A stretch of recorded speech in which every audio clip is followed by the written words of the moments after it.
Hello guys, welcome to my YouTube channel centre of mental therapy. और जैसा कि lastly हमने सूजैन जे हॉल की बुक को जो है वो जैसे ही कंप्लीट किया था, उसके ऊपर ऑलमोस्ट सारी वीडियोस हमने बना ली थी। तो अब हम मूव करते हैं केल्टन बॉन्ड की तरफ। ये केल्टन बॉन्ड की बुक है और manual mobilisation of the joints, Kaltenborn method of joint examination and treatment. Volume 1 है, इसकी वॉल्यूम 2 की भी बुक है। वॉल्यूम 2 जो है स्पाइन के ऊपर है, 1 जो है एक्सट्रीमिटीज़ के ऊपर है। तो पहले हम 1 के ऊपर फोकस करेंगे, इसके बेसिक टॉपिक्स, और फिर जो है वो हम इसके प्रैक्टिकल्स की तरफ मूव ऑन करेंगे। तो स्टार्ट करते हैं केल्टन बॉन्ड के फर्स्ट चैप्टर से। और there are 20 chapters in Kaltenborn volume 1 book. तो हम फर्स्ट से जो है वो स्टार्ट करते हैं, मूव ऑन करते हैं। तो फर्स्ट चैप्टर जो है वो एक्सट्रीमिटी जॉइंट मूवमेंट है। हम साथ साथ जो है बुकिश लैंग्वेज भी जो है वो देखते चलेंगे ताकि इजीली हम उनको ट्रांसलेट कर सकें। ठीक है, तो मूव ऑन करते हैं फर्स्ट चैप्टर से। और एक्सट्रीमिटी जॉइंट मूवमेंट, जिसमें सबसे पहले आ जाती है जॉइंट एनाटमी। जॉइंट एनाटमी में डेफिनेटली हमने आर्टिकुलर सरफेसेस और जितने भी जॉइंट्स है, क्योंकि अगर उनकी हमने मोबिलाइजेशन करनी है तो we must know the anatomy of that joint specially. तो आर्टिकुलर सरफेसेस उनमें हमने देखने थे। Classical description of joint surfaces as a plane और स्फेरियोइड। सबसे पहले केल्टन बॉन्ड ने जो है वो जॉइंट की classification transverse plane and axis itself जो है वो, ये केल्टन बॉन्ड जो ट्रीटमेंट प्लान्स हम पढ़ते हैं सेजाइटल, वो आगे चल के हम इसी चैप्टर में पढ़ेंगे, तो वो भी केल्टन बॉन्ड का ही कॉन्सेप्ट है। तो पहली बात तो कोई भी जॉइंट जो है वो प्योरली प्लेन या स्फेरियोइड जो भी ये कहते हैं वो एग्जैक्टली नहीं होता। डेफिनेटली परफेक्ट नहीं होता, 100% एक्यूरेट नहीं होता, लेकिन थोड़ा बहुत। लेकिन उनकी जो क्लासिफिकेशन है उनको थोड़ा सा भी अगर वो स्फेरियोइड या ओवॉइड है तो उनके बिहाफ पे उसकी क्लासिफिकेशन की गई है। बहरहाल, तो ये चीज़ यहाँ पे लिखी भी हुई है, no joint surface is perfectly flat और सिलेंड्रिकल या ओवॉइड या कॉन या sphere. In reality all the joint surface have a certain amount of curvature. मतलब सब में थोड़ी बहुत जो कह लें कि तब्दीली होती है। वो कोई भी 100% स्फेरिकल या 100% ओवॉइड इस तरह करके नहीं आता। तो which is not constant but changes from one point two point, मतलब एक पॉइंट से एक पॉइंट तक। मैकॉनल की भी क्लासिफिकेशन हम पढ़ेंगे, यही नेक्स्ट क्लासिफिकेशन है। मैकॉनल ने भी क्लासीफाई किया था जॉइंट सर्फेसेस को accurately reflects is reality, he describe the joint surfaces. और मैकॉनल ने जो कॉन्सेप्ट दिया था, उन्होंने कहा था या तो जॉइंट सर्फेस इधर they are ovoid or sellar. तो चार इन क्लासिफिकेशन, चार क्लासेस में इसने जो है वो मैकॉनल ने उसको डिवाइड किया था। दो जो है वो ओवॉइड थे और दो जो है सेलर थे। हम उनको पढ़ते हैं। तो पहला क्लास जो था वो ओवॉइड जॉइंट सरफेसेस। तो डेफिनेटली उनका नाम ही बता रहा है कि उनके जो सरफेसेस थे, आगे इनका जो है वो पिक्चर फिगर भी गिवन है। They can be either the convex और concave in all direction and they are similar to as a piece of एक शेल। तभी उनको नाम जो है वो ओवॉइड शेप है, तभी ही एक शेल जो है लुकिंग है। जिस तरह ये यहाँ पे आप देखोगे, ए जो है वो ओवॉइड सरफेस यहाँ पे मेंशन है, जैसे कि फिगर में भी जो है शो है, ये एक शेयर लाइक स्ट्रक्चर है, तभी इसकी जो क्लास है वो ओवॉइड जॉइंट सरफेसेस है।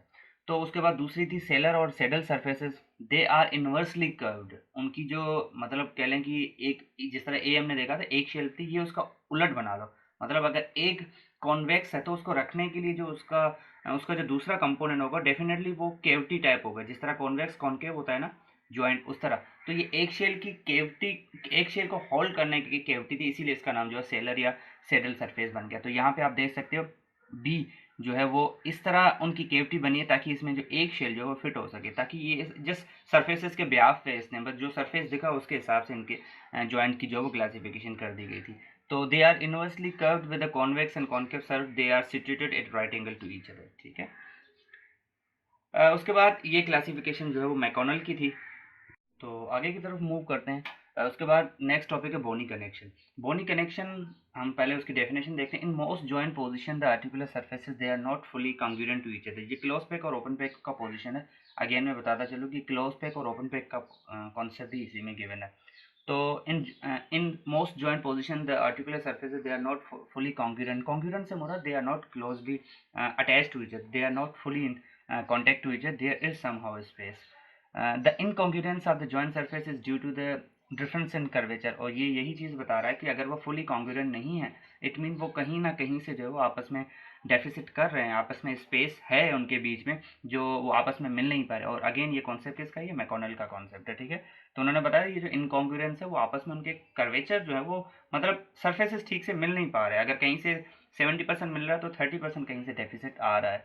तो ये जो इनकॉन्ग्रुएंस है they are due to the difference in the curvature of the articular surfaces, like the convex part जो है is more curve, जैसा कि बता रहा है कि जो कॉन्केविटी है वो शेलो है, कॉन्वेक्स जो उसका दूसरा अपोनेंट है, कंपोनेंट है, पार्टनर है, वो ज़्यादा जो है वो कॉन्वेक्स है, वो ज़्यादा कर्व है उसका, या कॉन्वेक्स कम है और कॉन्केविटी ज़्यादा, इस तरह करके।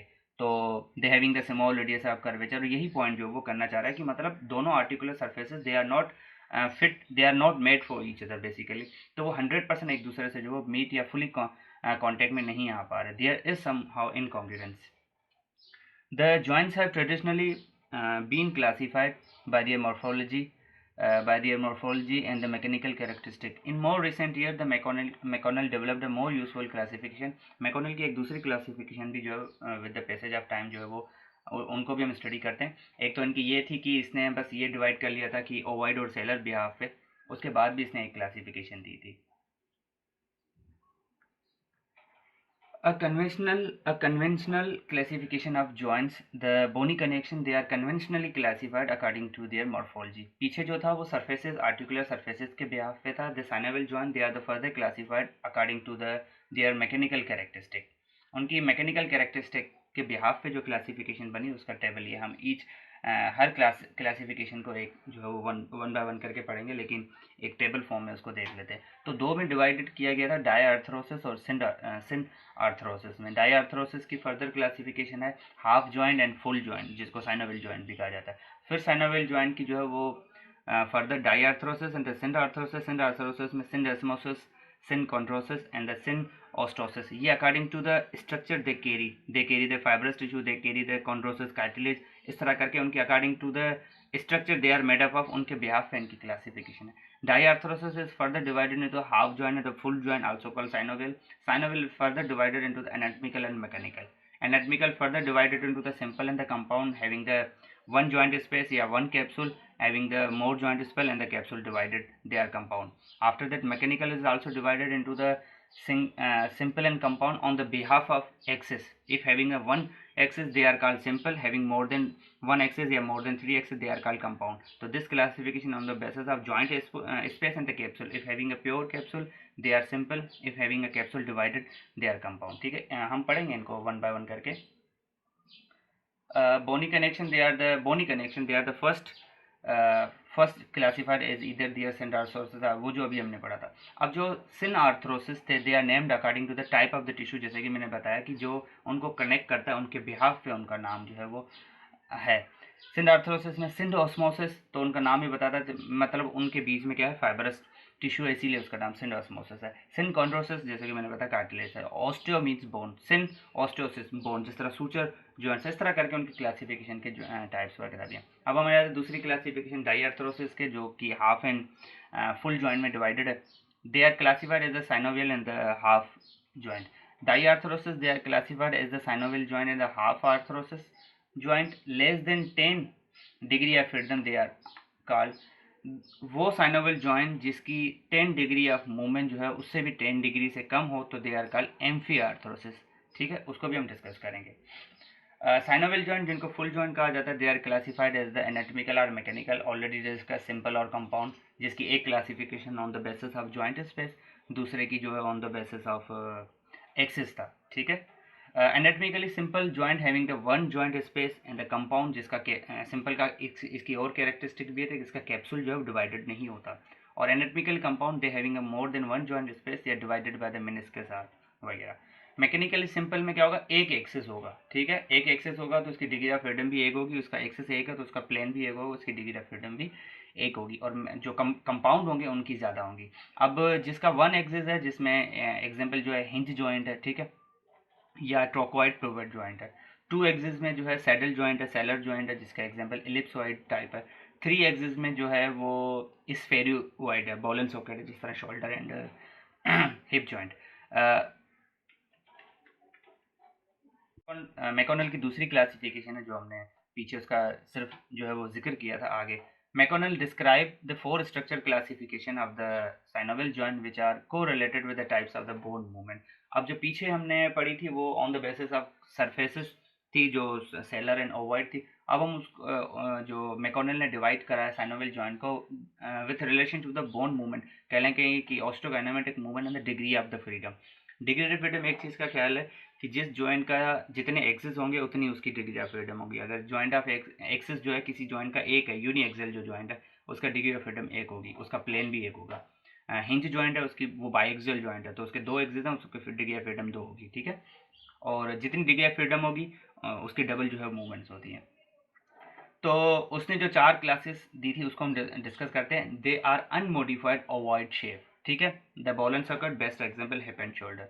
मॉडिफाइड एक अनमोडिफाइड, दूसरा मॉडिफाइड जो मॉडिफाइड हो गए थे, जिसमें इलिप्सॉइड और बाइएक्सियल द बेस्ट एग्जांपल जो एमसीपी जॉइंट मेटाकार्पोफालेंजियल।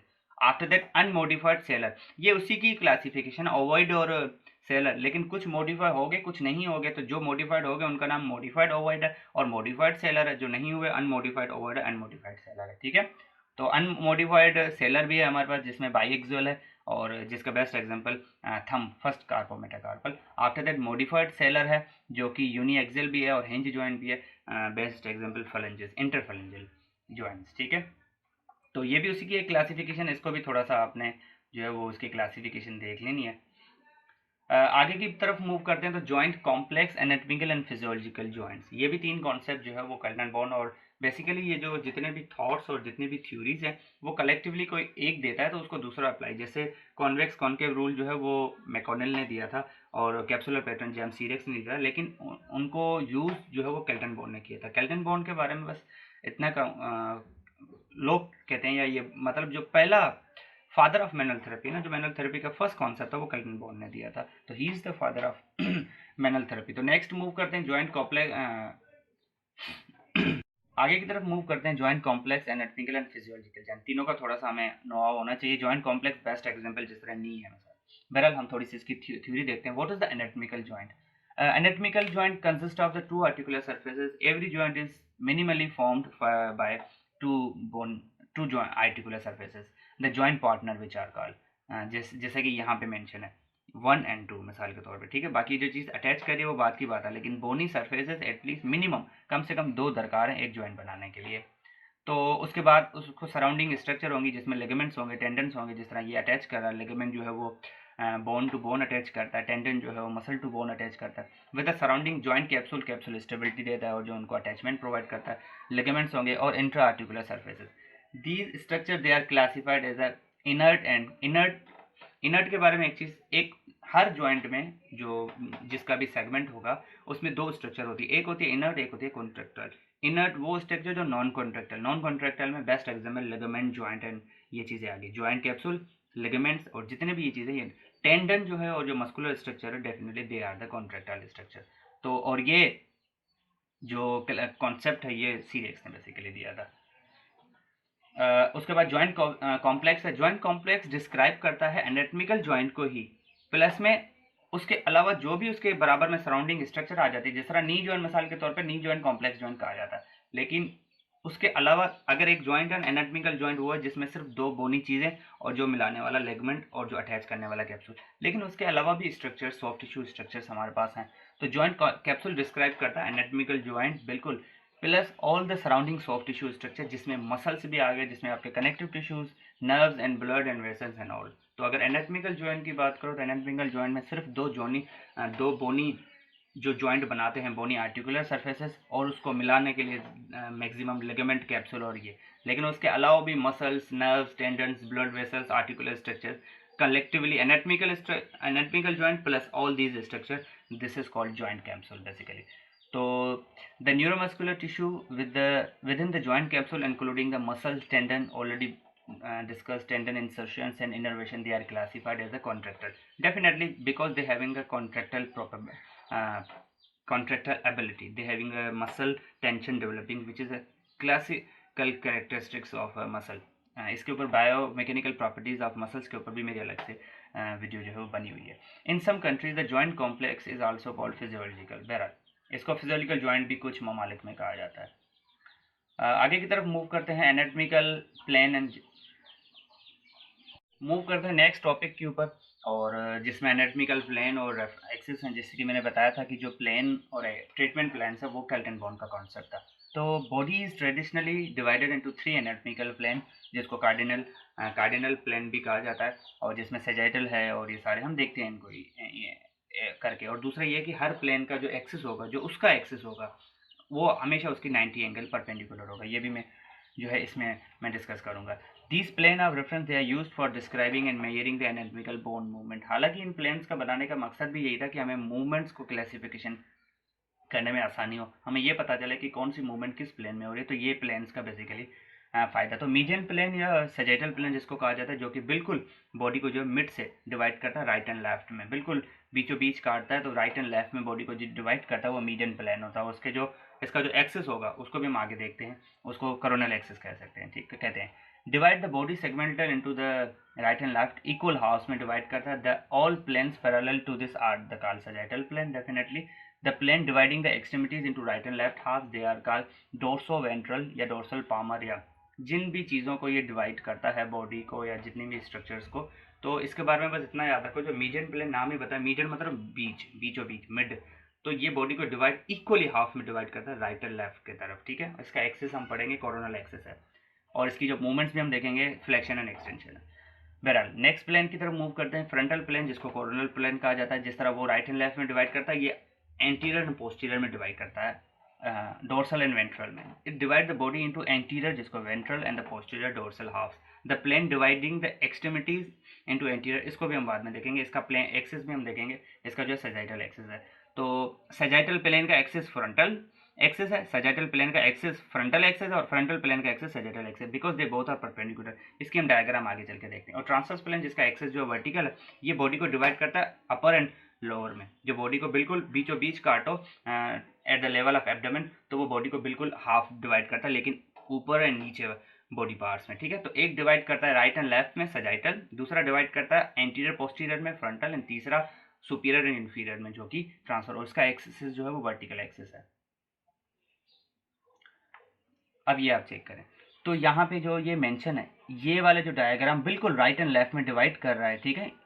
ये वाला जो जी से मेंशन है ये सजाइटल है, ये जो एफ से मेंशन है, एस से मेंशन है सजाइटल है। जो एफ से मेंशन है ये बिल्कुल डिवाइड कर रहा है अपना एंटीरियर और पोस्टीरियर में, ये एफ मेंशन है, फ्रंटल है। और ये ट्रांसफर्स है जो कि बिल्कुल बॉडी को सुपीरियर और इन्फीरियर में डिवाइड कर रहा है, ठीक है। तो आई रिपीट, ये जो एस मेंशन है ये बॉडी को डिवाइड कर रहा है, ये पीछे से निकल रहा है, ये एस, ये बिल्कुल बॉडी को डिवाइड कर रहा है, ये आपका राइट है और ये लेफ्ट है। ये फ्रंटल एफ मेंशन है, एफ लिखा हुआ, ये बॉडी को एंटीरियर और पोस्टीरियर में डिवाइड करता है। और ये जो ट्रांसवर्स प्लेन आ रहा है ये बॉडी को सुपीरियर और इन्फीरियर में डिवाइड करता है। तो these 3 planes they also were given by the Kaltenborn. और इनके एक्सिस को हम देखते हैं। प्लेन और एक्सिस के बारे में मैं ऑलरेडी एक चीज़ बता चुका हूँ कि जो मूवमेंट होती है वो प्लेन में होती है। तो मूवमेंट अकर्स इन प्लेन, ठीक है, बट ऑन द एक्सिस, ठीक है, क्योंकि every plane has a axis which is perpendicular at the 90 degree with respect to plane.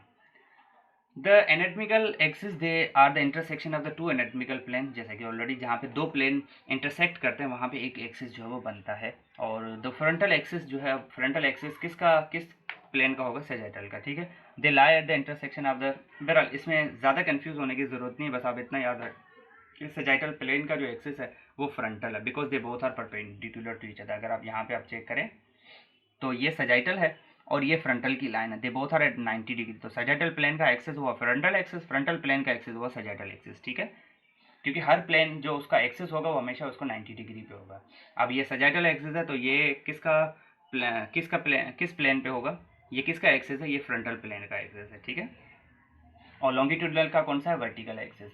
अब यहाँ पे ये चीज़ें मेंशन है। अब आप यहाँ पे अगर इस चीज़ को मेंशन करें, जो 90 डिग्री का बेसिकली कॉन्सेप्ट है वो यहाँ पे गिवन है, ये फ्रंटल एक्सिस है। अब ये आप चेक करें, ये जो बोन है ये सजाइटल की है, ये सजाइटल प्लेन है, ये वाली बोन जो कोरोनल और ट्रांसफर इसमें अभी तक गिवन नहीं है, ठीक है। तो ये सजाइटल प्लेन है, ये फ्रंटल प्लेन है, they both are 90 degree to each other. तो ये दोनों आपस में 90 डिग्री भी हैं। तो ये सजाइटल प्लेन है, तो ये एक्सिस कौन सा हुआ, ये फ्रंटल हुआ, क्योंकि ये इसके 90 डिग्री पे। उसी तरह इसी का ही रिवर्स कर लो, ये सजाइटल प्लेन है, ये फ्रंटल प्लेन है, तो फ्रंटल प्लेन का एक्सिस कौन सा होगा, सजाइटल, क्योंकि ये इसकी 90 डिग्री पे है, ठीक है। और ये ट्रांसवर्स है, ट्रांसवर्स का जो वर्टिकल है, अब ट्रांसवर्स कहाँ क्या होता है, ये यहाँ से जाता है, बॉडी को सुपीरियर इन्फीरियर में डिवाइड करता है, तो उसके जो एक्सिस होगा वो उसके इस तरह करके होगा, ठीक है। अब आप देखें, ये मैं पेंसिल से जो है उसको डेमोन्स्ट्रेट करता हूँ।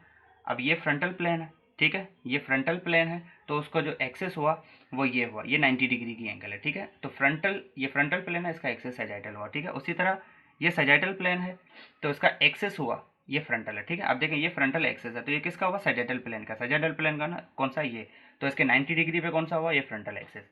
उसी तरह ये सैजिटल एक्सेस है, तो ये प्लेन किसका हुआ, फ्रंटल का। फ्रंटल प्लेन कौन सा, ये, ठीक है। ये सैजिटल प्लेन है, ये फ्रंटल प्लेन है, तो ये फ्रंटल प्लेन के 90 डिग्री पे सैजिटल है, तो ये सैजिटल एक्सेस है। अब हम आ जाते हैं ट्रांसवर्स। ट्रांसवर्स प्लेन होता है यूं, ठीक है, ट्रांसवर्स प्लेन है यूं, और वर्टिकल एक्सेस आ रहा है यूं। आप चेक करें कि दोनों के बीच में जो एंगल बनी हो 90 डिग्री। तो ट्रांसवर्स प्लेन का जो एक्सेस है वो, और जिस तरह मूवमेंट मैंने बताया, मूवमेंट एक्सेस पे होती है। और मिसाल के तौर पे अगर इसी को ही मैं डेमोन्स्ट्रेट करूं, तो अगर सैजिटल प्लेन की कोई भी मूवमेंट होगी ना, चाहे वो फ्लेक्शन एक्शन, कोई भी मूवमेंट यहाँ पे होगी, ठीक है, एक्सेस पे होगी। और इसकी कोरोनल की बात करें तो यहाँ पे, तो मूवमेंट एक्सेस पे होती है, ऑन द एक्सेस, लेकिन प्लेन में होती है, इन द प्लेन होती है, ठीक है। तो थोड़ी डेफिनेशन देख लें। During active and passive movement the mechanical axes doesn't remain stationary, जैसा कि मैं ऑलरेडी बता चुका हूँ। Due to the joints changing, definitely joint change हो रहा है, जॉइंट की पोजीशन से ही, वो इंटरसेक्शन से ही एक्सेस बनना, तो वो भी चेंज करेंगे, ठीक है। The constantly changing curvature in the lack of the congruency allowing the rolling gliding arthrokinematic movement में हम इसको पढ़ेंगे, ठीक है। तो मूव ऑन करते हैं हमारे नेक्स्ट टॉपिक की तरफ, जो कि 3 डायमेंशनल जॉइंट पोजिशनिंग है। और इसमें बेसिकली जो जॉइंट की पोजीशन है उनको कह लें कि 4 से 5 में क्लासीफाई किया गया है, या जो डिफरेंट टर्म्स हैं, close pack, loose pack, resting position, actual resting position क्या है, उसको हम डिस्क्राइब करेंगे, ठीक है।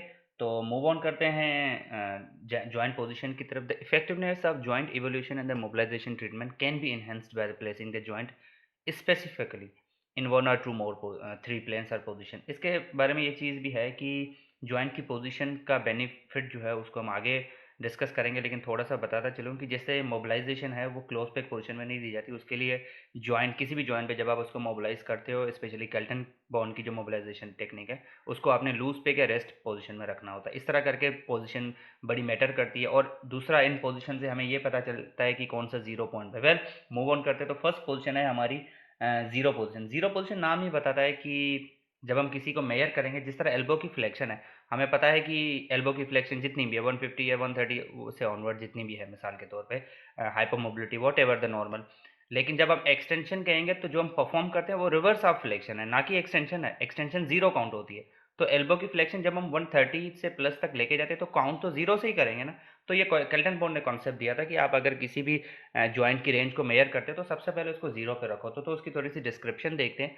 All the joint range of motion measurement they are taken from the zero, definitely, और उसको ही स्टार्टिंग पोजीशन वगैरह कहा जाता है। If possible the range of motion is measured with a goniometer on the both side from the zero. ये एक trick है, या कह लें कि ट्रिक तो नहीं, कहने के लिखने का जो तरीका था, कह लें कि इन्होंने कहा था कि अगर लेट सपोज हर जॉइंट है जो जिस पे उस पे यूनि एक्सल होगा जॉइंट, कम से कम यूनि एक्सल, तो उस पर 2 मूवमेंट तो होंगी। तो इसने कहा था अगर जीरो काउंट करते तो उस पर आप जीरो उसके बीच में लिखो। मिसाल के तौर पे, if a movement of the 30 degree of flexion at any joint and the 10 degree जो उसकी कॉन्ट्रोलेटरल, जो उसकी अपोजिट मूवमेंट है एक्सटेंशन, तो उसको हम राइट डाउन करेंगे 30 0 30/0 30 डैश 0 एंड डैश 10 डिग्री। तो 30 इंडिकेट करता है फ्लेक्शन को, जो उसकी प्राइमरी मूवमेंट है।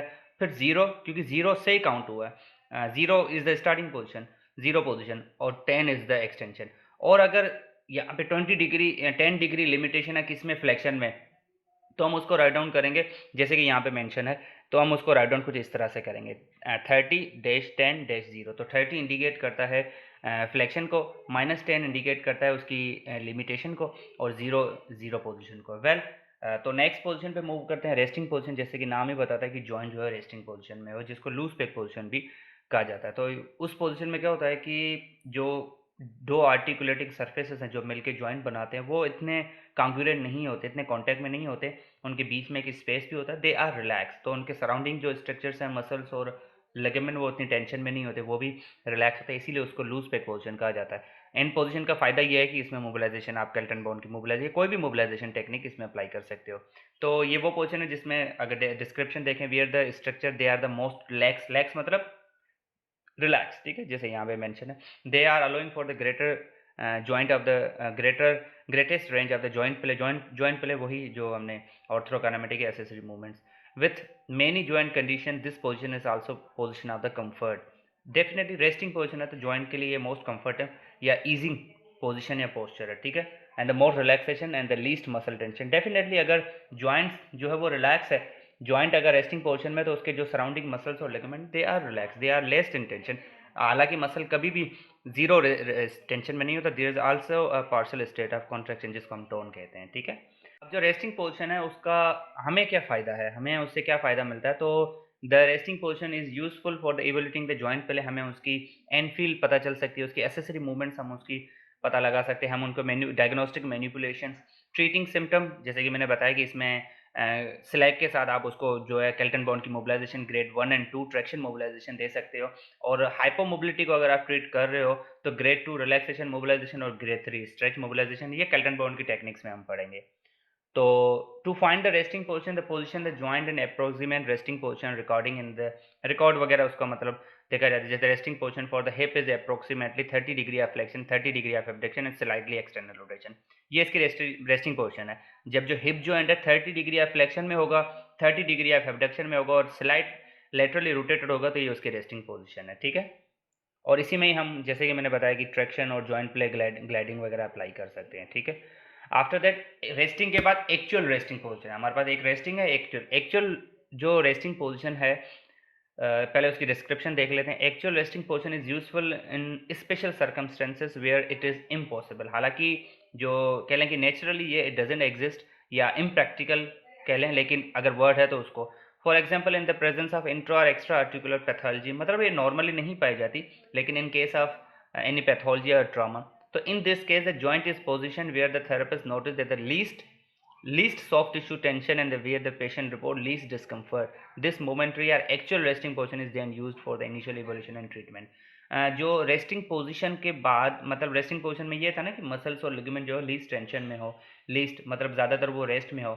अगर वो किसी पैथोलॉजी के साथ साथ अगर उसको थोड़ा सा रिलीफ से आगे लेवल में आ जाओ, थोड़ा सा उसको लीस्ट डिस्कम्फर्ट हो किसी पोजीशन में, मतलब वो रेस्टिंग तो है ही, जैसे कि हिप की हमने पढ़ी थी 30 डिग्री फ्लेक्शन एबडक्शन, अगर उसमें उसको थोड़ी सी दिक्कत है, इतनी डिस्कम्फर्ट नहीं है, थोड़ी सी लीस्ट डिस्कम्फर्ट है, तो वो कह लें कि एक्चुअल रेस्टिंग पोजीशन जो कहलाती है। और हालांकि ये हेल्पफुल होती है for the evolution and the treatment purpose. वैसे ये इम्प्रैक्टिकल है, प्रैक्टिकली एग्जिस्ट नहीं करती। You will determine the actual resting position using the same technique for finding the resting position, जैसे कि मैंने बताया ये वहाँ से ही ड्राइव की गई है। Looking for the joint position of the greatest ease, जिसमें जॉइंट जो है ग्रेटेस्ट ईज वाली पोजीशन में हो, greatest range of traction joint play हो, और least muscle reactivity as same as to the joint resting position, ठीक है। Keep in mind that actual resting position will display somewhat less ease and range than the, ये मैं already बता चुका हूँ कि रेस्टिंग पोजीशन और इसमें थोड़ा सा फर्क ये है कि एक जिस तरह वेज स्केल होती है ना, हम उसकी 1 से लेकर 10 तक रैंकिंग करते हैं, तो उस तरह इसकी भी रैंकिंग है। अगर वो 1 पे है तो ये उसका थोड़ा सा लीस्ट डिस्कम्फर्ट है as compare to the resting position, ठीक है। After that we have a non resting position. Non resting नाम ही बताता है कि रेस्ट में ना हो। The many subtle joint dysfunction only become apparent when the joint is examined outside the resting position. Resting position से जो चीज़ हट गई, जिस तरह लूज ओपन और क्लोज पेक पोजीशन का फर्क ये है, क्लोज पेक पोजीशन से थोड़ा सा भी हटाओ तो वो ओपन पेक पोजीशन कहलाती है। उस रेस्टिंग पोजीशन वाली जो भी क्राइटेरिया थी उससे थोड़ा सी चीज़ हट गई तो वो नॉन रेस्टिंग पोजीशन कहलाती है, ठीक है। When the joint is examined outside the resting position is called non resting and can only be treated in such position, ठीक है। Since non resting position allow the joint, पहले वो movement को allow करती है, the more skill is required to perform the technique safely in these position. अगर non resting position में क्या होता है, जॉइंट रेस्ट में नहीं होता, तो हमने बिल्कुल एहतियात के साथ जो है वो मोबिलाइजेशन या जो भी टेक्निक इसमें परफॉर्म होती है, हम देखेंगे इसमें आगे, वो हमने, क्योंकि रेस्ट में वो नहीं है, हमने उसको उसकी पोजीशन का भी ख्याल रखना होता है, उसके अकॉर्डिंगली उसको स्ट्रेच या जो भी टेक्निक्स उसमें परफॉर्म करनी होती है, ठीक है।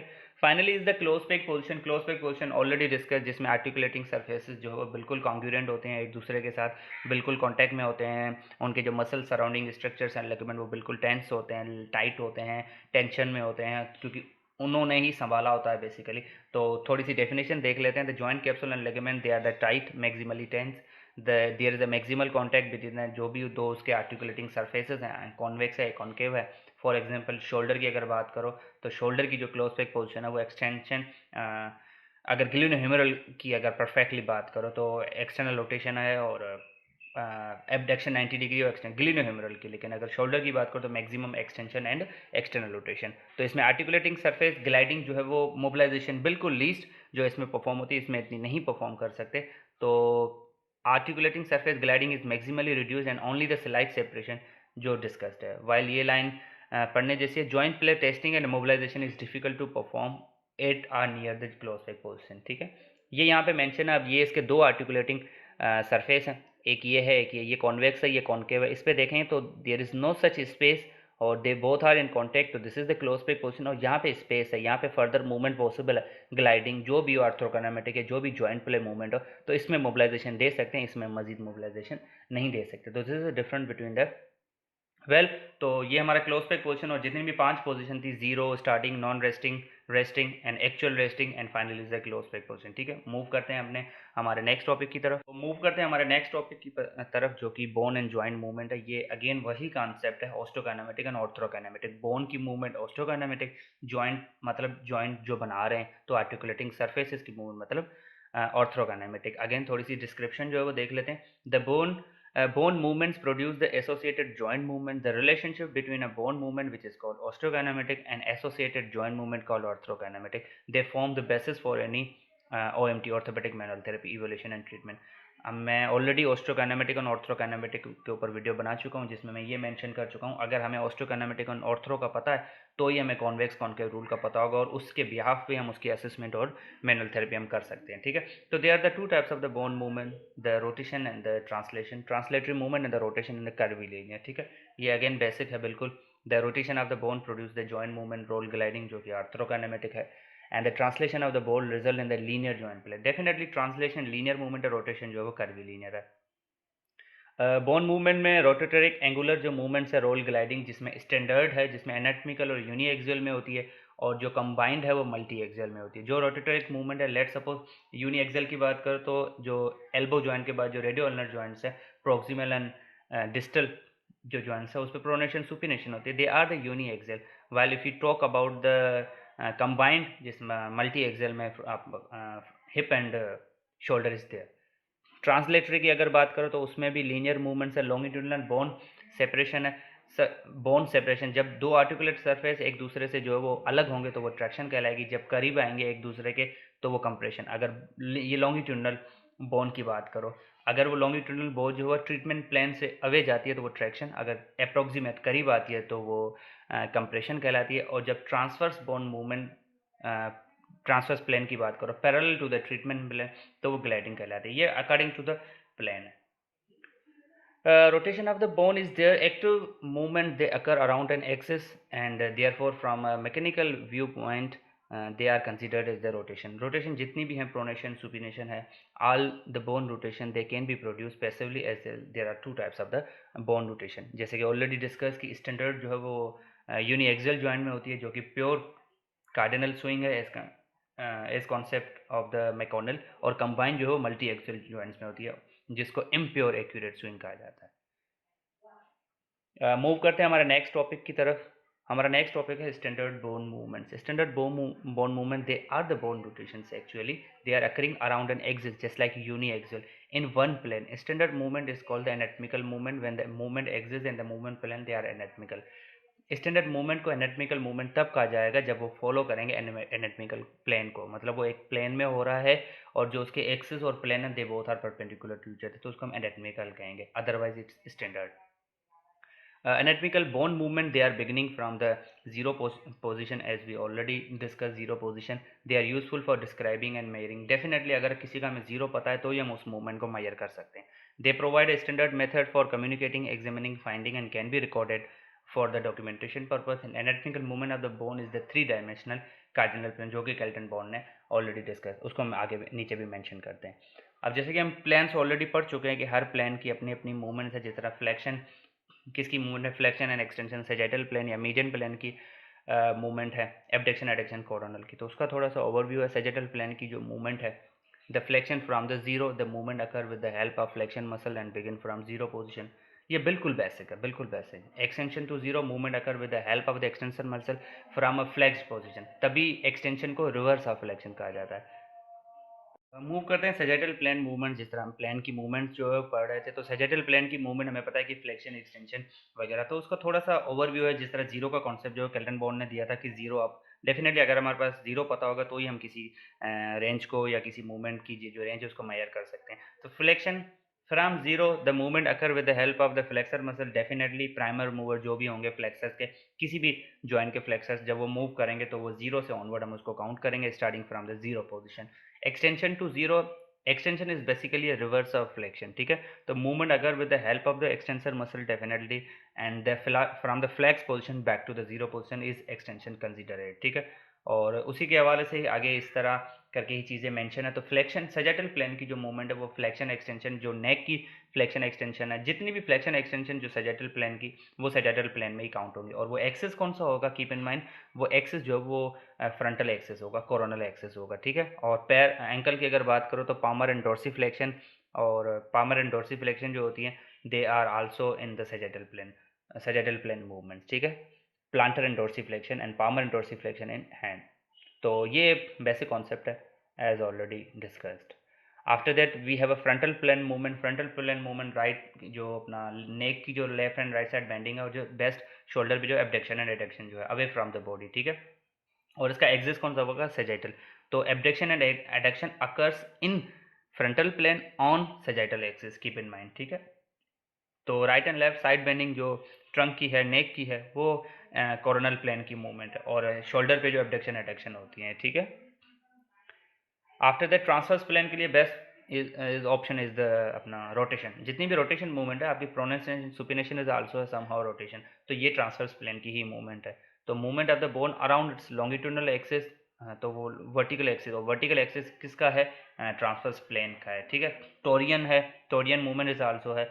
तो राइट एंड लेफ्ट टोरियन ट्रंक, जो ट्रंक की रोटेशन है, और मीडियल एंड लेटरल रोटेशन है of the extremities, they are transverse plane movement, and axis कौन सा है, वर्टिकल एक्सिस, ठीक है। मूव करते हैं हमारे नेक्स्ट टॉपिक की तरफ। ये एक इंटरेस्टिंग या कह लें कि मोस्ट कॉम्प्लेक्स या बहुत ही अच्छा टॉपिक है इस सेंस में कि ये प्रैक्टिकली इसका बड़ा यूज़ है। तो कंबाइंड मूवमेंट और कपल मूवमेंट में बड़ा फ़र्क है, और काफ़ी लोग इसमें कंफ्यूज हो जाते हैं। तीन टर्म्स हैं basically, combined movement, couple movement and non couple movement. मैं तीनों को कोशिश करूंगा कि डिस्क्राइब करने की, ठीक है।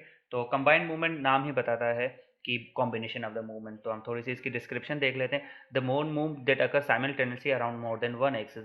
जितने भी यूनी एक्सल या टू एक्सल जॉइंट है, जब बोन एक एक्सिस से दूसरे एक्सिस में एंटर होती है in more than one plane, is called the combined the functional. जब दो मूवमेंट्स, एक कोई भी मूवमेंट परफॉर्म करो, जब वो दूसरे प्लेन में एंटर होती है, जिस तरह मिसाल के तौर पे रोटेशन है, या जब हम मतलब कह लें कि जितने भी कॉम्बिनेशन ऑफ मूवमेंट है, let's suppose if you do a side bending with the rotation, जब हम नेक की साइड बेंडिंग और रोटेशन करते हैं, तो ये दो प्लेन की मूवमेंट्स होगी ना। रोटेशन ट्रांसवर्स प्लेन की मूवमेंट है, साइड बेंडिंग कोरोनल प्लेन की मूवमेंट है। उस तरह ट्रंक की बात करो, अगर आप ट्रंक को रोटेट करो तो ट्रांसवर्स प्लेन की मूवमेंट है, उसके साथ ट्रंक को आप फ्लैक्स करो तो सैजिटल प्लेन की मूवमेंट है। तो combination of the movement is the combined bone movement. For example simultaneous knee extension while the with the rotation is combined movement, मतलब नी की जब एक्सटेंशन करो उसके साथ साथ जो रोटेशन हो, तो ये कंबाइंड मूवमेंट है। This movement don't occur purely in the cardinal plane, ये खुद से नहीं हो सकती, बट दे आर जनरेटेड, ठीक है। They are around the stationary axis. तो इसको थोड़ा सा देख लेते हैं कि what is the difference between the combined and the couple. Combined और मूवमेंट दे आर द, मैं थोड़ा सा डिस्क्राइब करता चलूँ कंबाइंड और कपल में फ़र्क क्या है। कंबाइंड और कपल का, पहले मैं कपल और नॉन कपल का फ़र्क भी देख लेते हैं, फिर हम इसको। The combined movement they are फजल।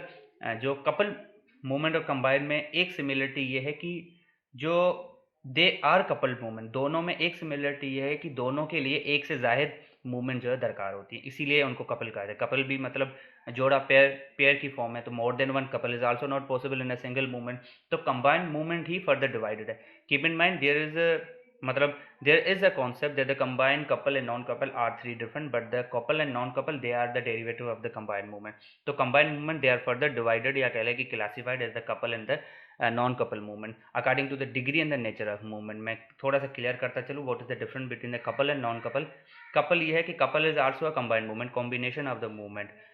अगर दो मूवमेंट्स मिलके किसी रेंज को बढ़ाएं, combination of the movement result, फिर हम इसकी डिस्क्रिप्शन देखेंगे। Combination of the movement resulting in the greater range in a specific movement. दो मिलके किसी एक, मतलब किसी भी टारगेट को आप अचीव करते हो, तो दोनों में से एक रेंज अगर बढ़ जाए, दो के मिलने से बढ़े, वैसे वो ना बढ़े लेकिन दो के मिलने से वो अगर बढ़ जाए, रेजिस्टेंस कम हो, रुकावट कम हो, तो वो आपकी कपल्ड मूवमेंट है। और अगर वही दो मूवमेंट मिलके अगर किसी दोनों में से किसी एक मूवमेंट को जो है वो रेजिस्टेंस ज़्यादा हो और मूवमेंट रेंज जो है उस मूवमेंट की वो कम हो, तो वो नॉन कपल्ड है। मैं इसका एक एग्जांपल दूंगा। जिस तरह अपर सर्वाइकल की अगर हम बात करें, तो जो C2 से अबो, मतलब जो अपर सर्वाइकल है, उसमें जो साइड बेंडिंग है, अगर आप अपोजिट साइड रोटेट करोगे तो उसी साइड साइड बेंडिंग जो वो बढ़ेगी। नेक की अगर बात करो, लोअर अपोजिट साइड रोटेट करो, मतलब साइड बेंड अगर आप राइट साइड करते हो तो रोटेशन लेफ्ट साइड करो तो आपकी वो रेंज बढ़ जाएगी। लेकिन उसी तरह अगर लोअर सर्वाइकल में बात करो तो जिस साइड की साइड बेंडिंग होगी उसी साइड की रोटेशन अगर आप करोगे तो साइड बेंडिंग बढ़ जाएगी। मैं इसको आगे डिस्क्राइब करता हूँ, होपफुली कि ये क्लियर है। तो कपल्ड मूवमेंट क्या है? कॉम्बिनेशन ऑफ मूवमेंट्स है जो रिजल्ट करते हैं, जो प्रोड्यूस करते हैं एक greater in range and least resistance is called couple. और अगर रेंज कम हो, रेजिस्टेंस मतलब उसका रिवर्स हो जाए तो वो नॉन कपल्ड है। तो they are classified the couple movement, they have in the greatest ease, greatest range and the softest hand feel. For example, the knee torsion with the external rotation, ठीक है। Non coupled having the less, हम इनकी description आगे देखेंगे। Non coupled में क्या होता है कि रेंज लेस होगी लेकिन जो रेजिस्टेंस है वो ज़्यादा होगी और जो हैंड फील होगी वो हार्डर। तीन डिफरेंस है दोनों में। एक तो जो कपल्ड है, कपल में रेंज ज़्यादा होगी, पहली बात, उसमें कम होगी नॉन कपल में। उसमें कपल में रेजिस्टेंस कम होगी, उसमें ज़्यादा होगी। तीसरा उसकी सॉफ्ट हैंड फील है, उसकी हार्ड। ये तीन डिफरेंस हैं दोनों में। For example, knee extension with the internal rotation. These movement distinction they are the primarily applicable to the spinal movement and are covered in a more detail. ठीक है, ये वॉल्यूम 2 में ज़्यादा डिस्क्राइब्ड है। लेकिन कपल्ड और नॉन कपल का ये बात ठीक है कि वॉल्यूम 2 में इसकी अच्छी डिस्क्रिप्शन है, लेकिन कपल्ड मूवमेंट वॉल्यूम 2 में अच्छे से डिस्क्राइब्ड है। लेकिन कपल्ड मूवमेंट वो मूवमेंट होती है जो दो मूवमेंट मिलकर एक रेंज को अगर आप बढ़ाते हो, ठीक है। अगर वो बढ़ जाए, रेजिस्टेंस कम हो और एंड फील सॉफ्ट दिखे तो वो कपल्ड मूवमेंट है। और नॉन कपल्ड वो होती हैं कि जो दो मिलके एक रेंज को जो है वो कम करते हैं, रेजिस्टेंस ज़्यादा होती है, उनकी एंड फील जो है वो हार्ड होती है। जिस तरह knee extension with external rotation is the coupled and knee extension with internal rotation is, कह लें कि वो इतनी रेंज नहीं होती। अगर आप नी की एक्सटेंशन करो विथ एक्सटर्नल रोटेशन तो वो पॉसिबल है, वो आप इजीली परफॉर्म कर सकते हो। लेकिन नी की आप इंटरनल फ्लेक्स्ड पोजीशन में नी की इंटरनल, पहले नी को इंटरनली रोटेट करो and do the extension, you can't do because it's not non couple and it will resist you more, ठीक है। और इसकी एंड फील भी आपको हार्ड मिलेगी। So this is the difference between the couple and non couple. Move करते हैं हमारे नेक्स्ट टॉपिक की तरफ। और जैसे कि नाम दिख रहा है, joint rolling, joint roll gliding associate with the bone rotation. नाम ही बताता है रोलिंग एंड ग्लाइडिंग का जो कॉम्बिनेशन है उनसे जो है वो ये मैं तो हम देखते हैं उसकी पहले डिस्क्रिप्शन देख लें। In a healthy joint the functional movement जिसको हम बोन रोटेशन कहते हैं, they produce the joint roll gliding. Roll gliding is combination of the rolling and gliding movement takes place between two joint surfaces, मतलब ऑर्थोकाइनेमेटिक।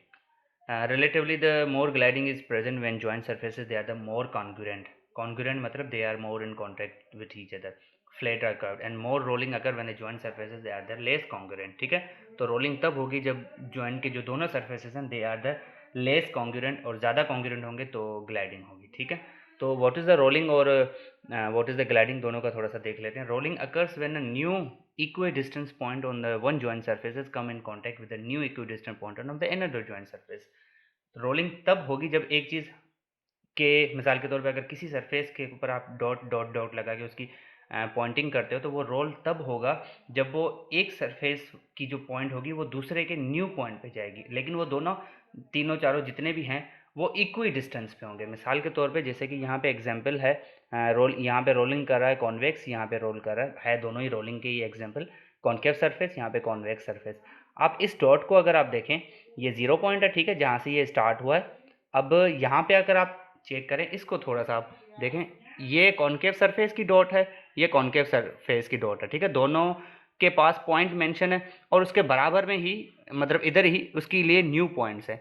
अब rolling तब होगी जब let suppose ये ए पॉइंट है, ये ए पॉइंट है कॉन्केव की, ये बी पॉइंट है कॉन्केव की, ये ए पॉइंट है कॉन्वेक्स की, ये बी पॉइंट है कॉन्वेक्स की। They both have 2 points. अब जब इसके ए ने, किसके, कॉन्वेक्स ने, ये कॉन्वेक्स को मूव करा रहे हैं, कॉन्वेक्स के ए पॉइंट ने कॉन्केव के ए पॉइंट से हटके कॉन्केव के बी पॉइंट को टच किया, और दोनों के ए ने जो है वो, मतलब ये पहले दोनों ए अटैच थे, फिर दोनों के बी ने आपस में मिले और इसी तरह करके बराबर में सी होंगे।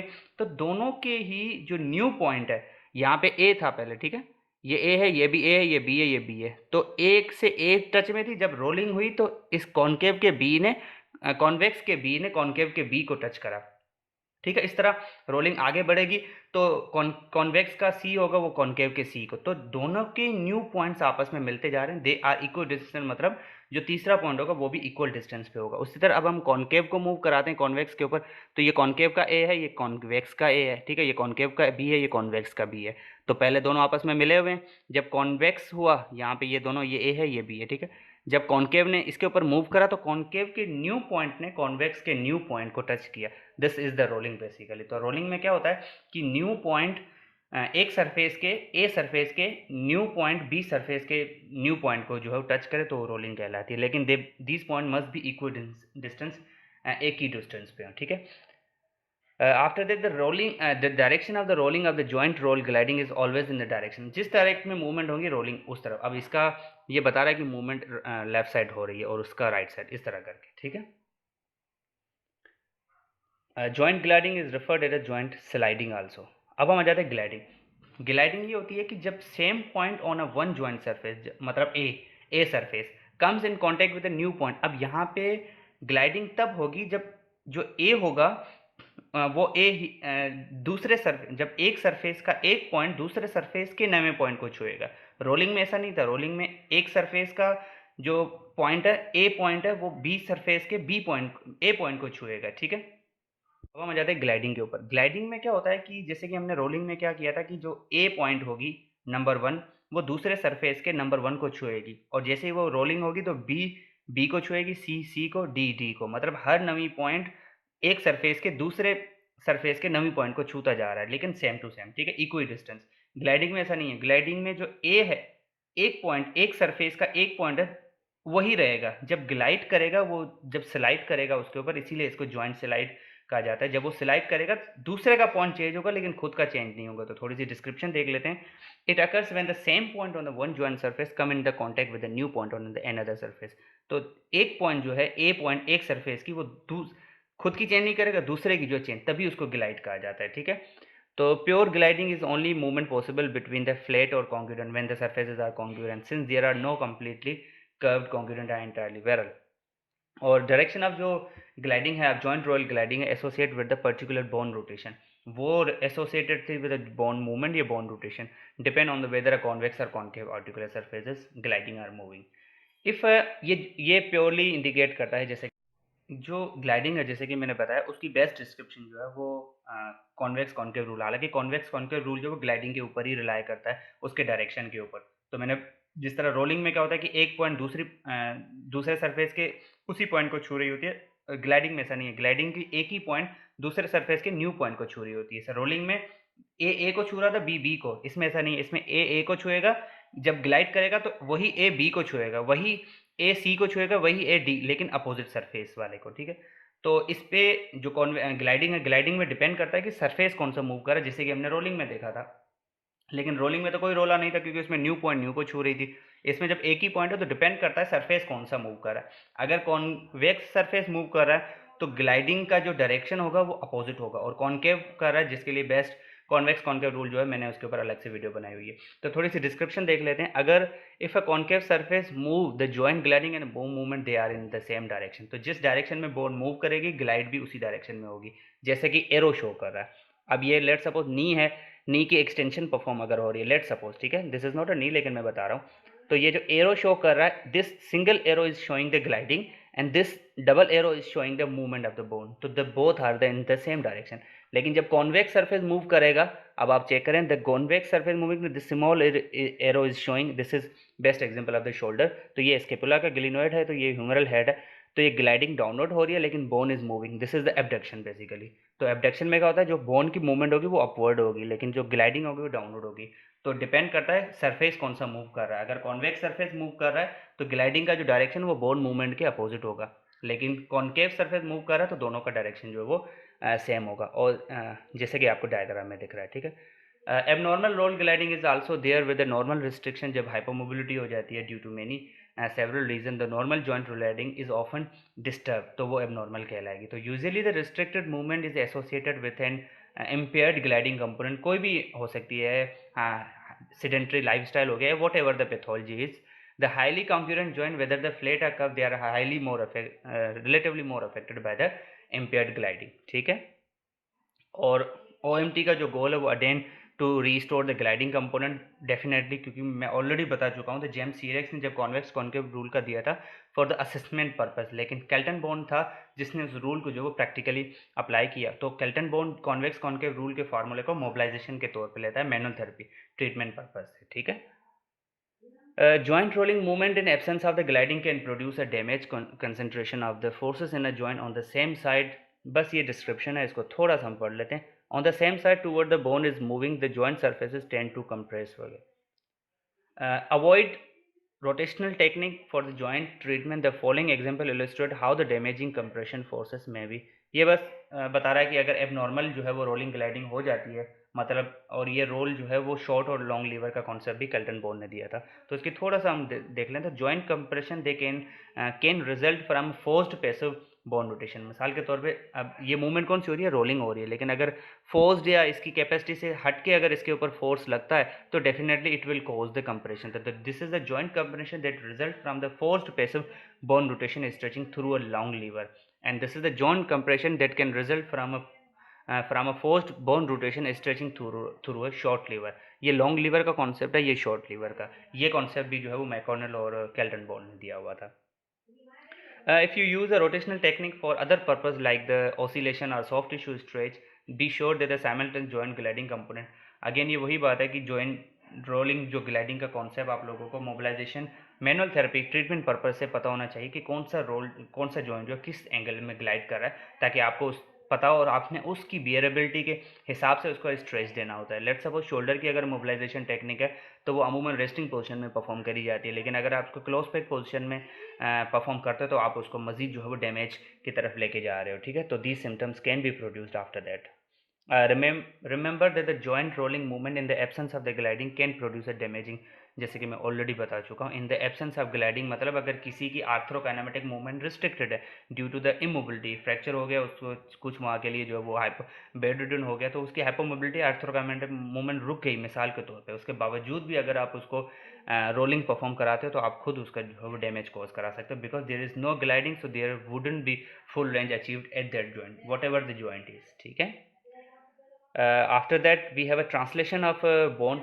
The bone translation in OMT is a linear movement of the bone. Translation मतलब किसी चीज़ पे translate करना, तो linear movement को translation कहा जाता है. During the pure translation of the bone, the all parts of the bone move in a straight line, और तभी तो उसका नाम translation है, equal same direction में, same speed के साथ. बोन ट्रांसलेशन में अगर लॉन्गिट्यूडनल एक्सिस बोन ट्रांसलेशन की बात करो तो separation and approximation they both are opposite to each other. Separation मतलब away, going away, approximation coming toward. When the joint surfaces they are pulling away from each other. ठीक है, when we pull passively away from each other, this is called, जैसे traction में होता है. तो separation is the going the joint surfaces away from each other, coming toward is the approximation. Sagittal plane की अगर बात करें तो ventral dorsal gliding, parallel movement of the adjacent bone in relation to each other in a ventral or dorsal direction. And frontal axis की बात करें तो lateral gliding. Joint play associated with the bone translation. The bone translation produce the isolated traction compression already discussed. Going away is the traction, coming is the compression or the gliding joint play movement in relation to the treatment plan. Thank you so much. This was all about the first chapter of the manual mobilization volume 1. Kelton, written by the author is the Kelton Bone, and now we will move on the next chapter. And thank you so much. Keep watching Center of Manual Therapy.